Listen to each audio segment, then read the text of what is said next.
Eu não posso tirar a Bíblia do seu contexto, jogar uma suposta luz moderna sobre ela e dizer que eu estou entendendo o texto.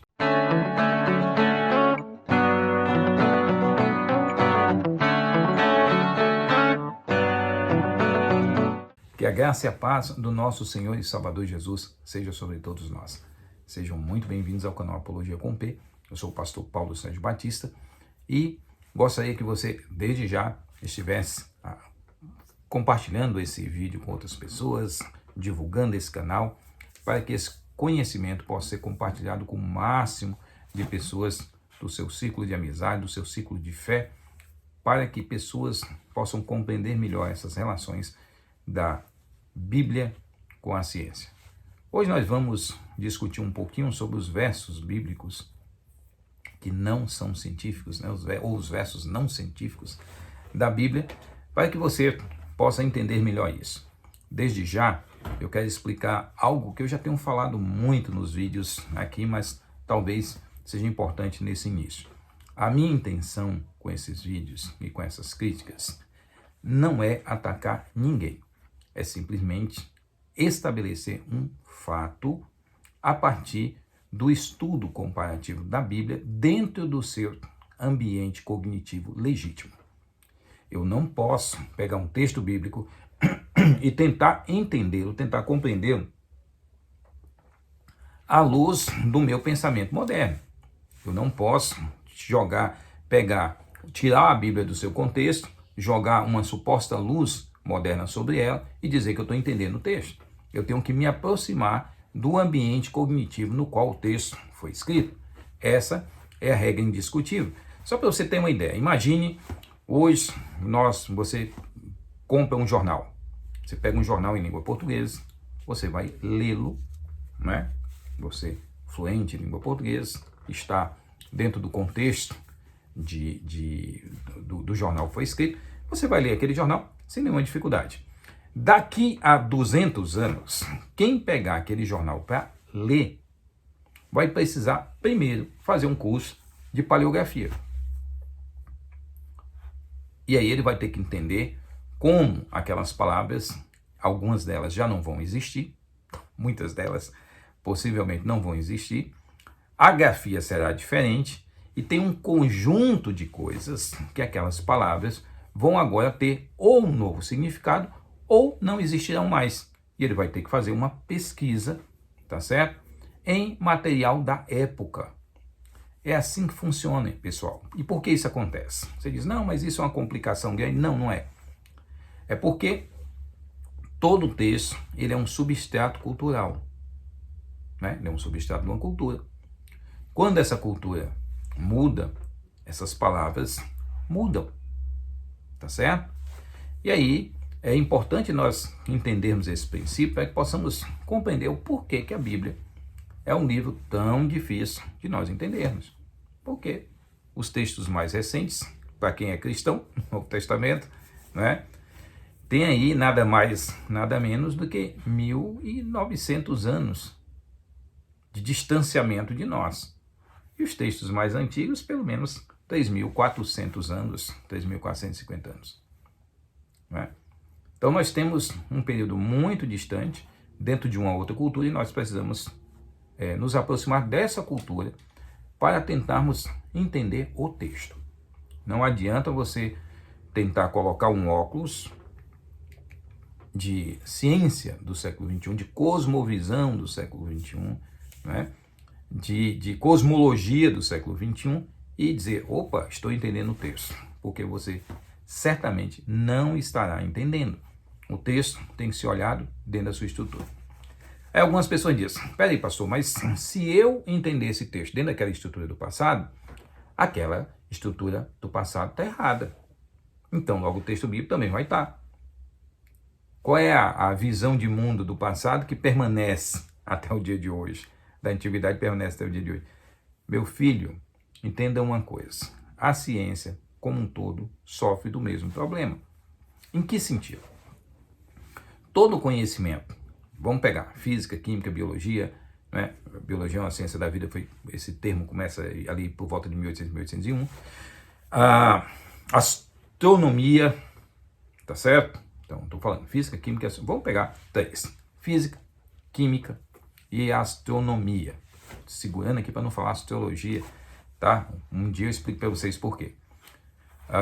E quando nós pegamos essas ciências e nós olhamos durante ela como no período antigo, ela na Idade Média e ela no período moderno, ainda no período moderno, ela tem variações.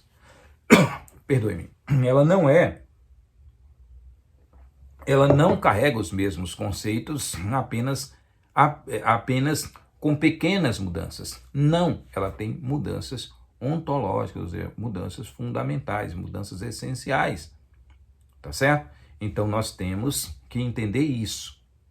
Então, por que nós não precisamos fazer com que a Bíblia seja um livro dependente da ciência moderna?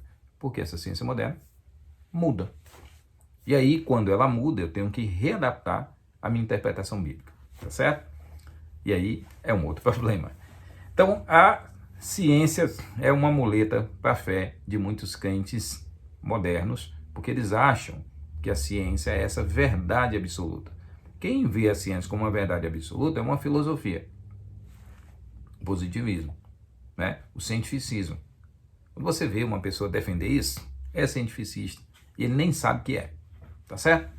Mas, então, temos que entender isso. Então, quando nós lemos um texto bíblico, nós temos que tentar entendê-lo dentro da sua estrutura original. Dentro daquilo que o público de alto contexto entendeu e não nós.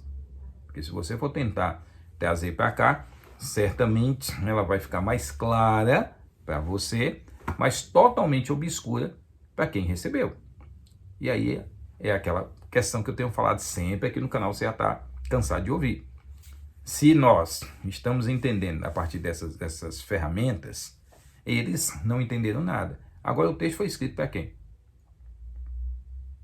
O texto bíblico foi escrito para quem? Para eles ou para nós? Então, nós somos apenas o público inclusivo de Deus, partindo da ideia de que a Bíblia é um livro para todos, mas não o público exclusivo do autor.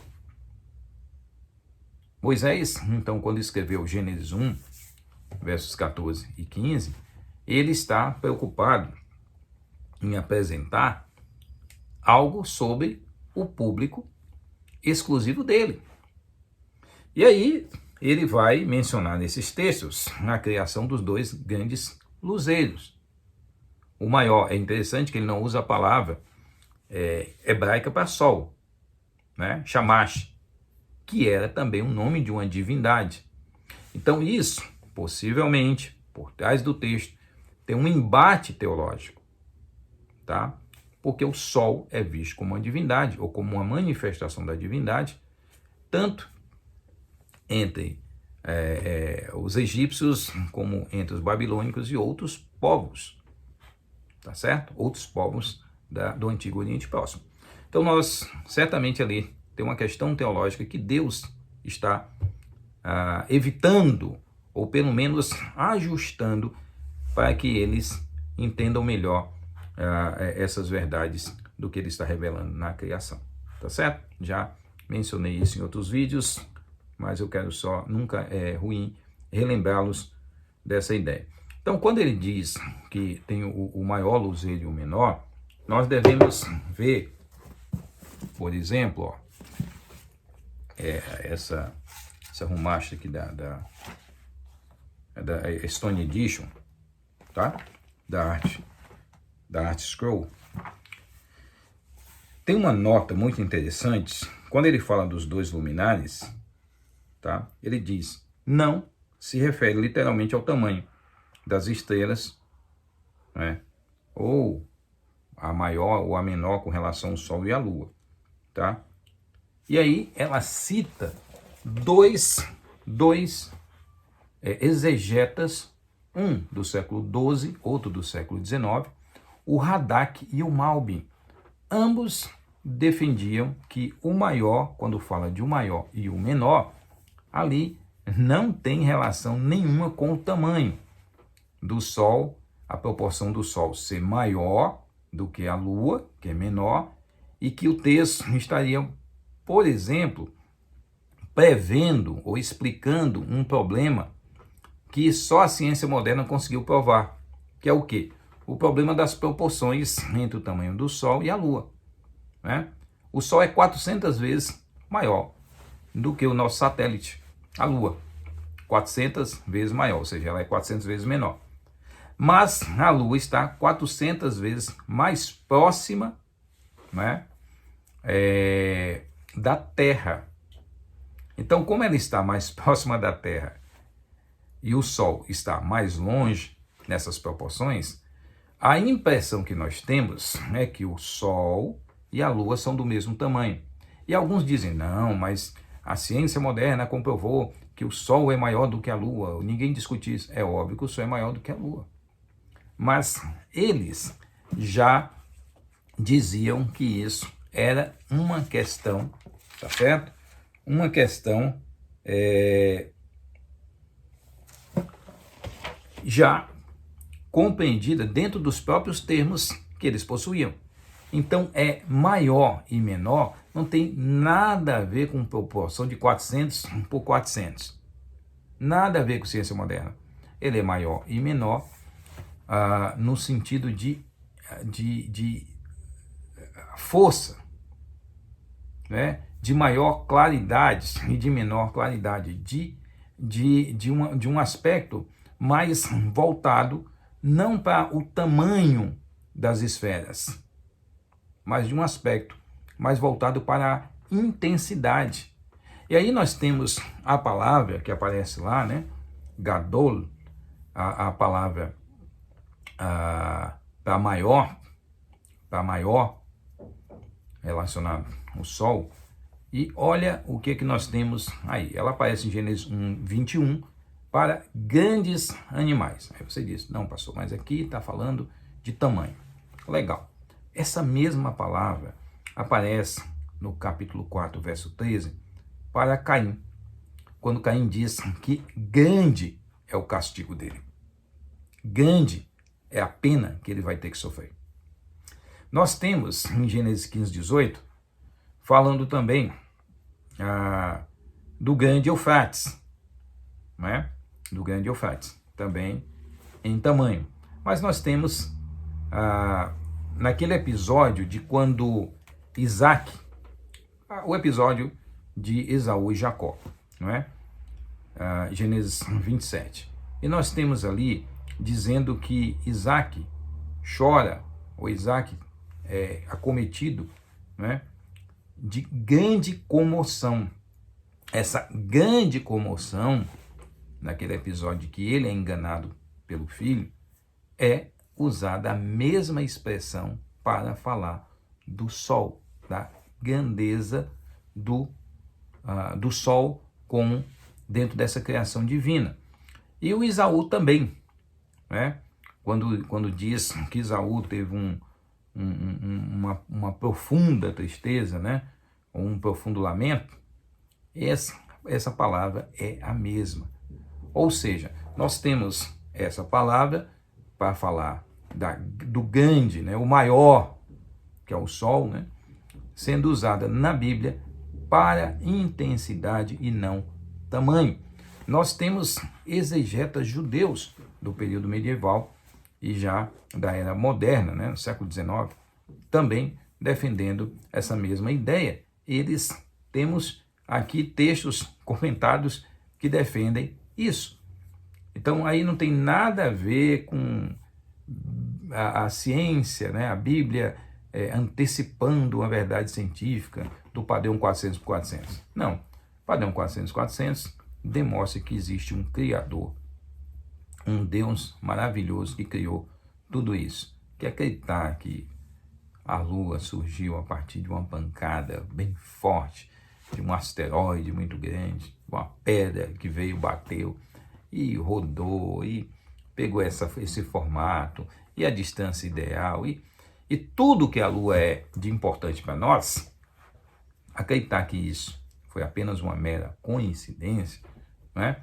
É acreditar que um caminhão que está transportando alimento e várias coisas de uma cozinha onde faz muitos alimentos importantes, interessantes, né? Que esse caminhão capotou, virou, bateu, pegou fogo e saiu um bolo de chocolate, porque estavam todos os ingredientes ali, né? E aconteceu esse acidente, gerando esse bolo, desse grande acidente. Então tem que ter muita fé para ser ateu.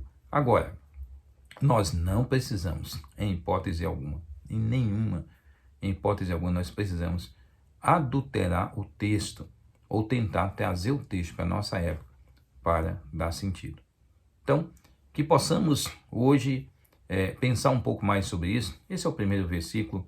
Eu queria falar mais um pouco sobre outro versículo, mas na próxima semana eu trago um outro texto bem interessante também, não é? Lá do livro de Jó, para nós pensarmos um pouco sobre esses textos não científicos da Bíblia e que as pessoas colocam ali um lacinho chamado ciência para ele ficar mais bonitinho. Que Deus nos ajude a entender o texto bíblico dentro do seu ambiente cognitivo, dentro do seu ambiente normal. Que Deus nos ajude a desmistificar essa visão errônea, né? Essa visão tão absurda que nós temos da ciência e passar a entender o valor da ciência, que tem um grande valor quando é usado de forma adequada. Usado de forma adequada, porque a ciência também pode ser usada de forma inadequada, né? No vídeo passado falei um pouco sobre o Oppenheimer e a bomba atômica. Que nós possamos pensar sobre isso, possamos entender melhor a Bíblia nos seus próprios termos, que isso possa nos auxiliar a crescer na fé e ajudar outras pessoas a entenderem a Bíblia como ela é, e segundo aquilo que o Senhor, nosso Deus, transmitiu para o nosso conhecimento. Que Deus abençoe a todos. Fui.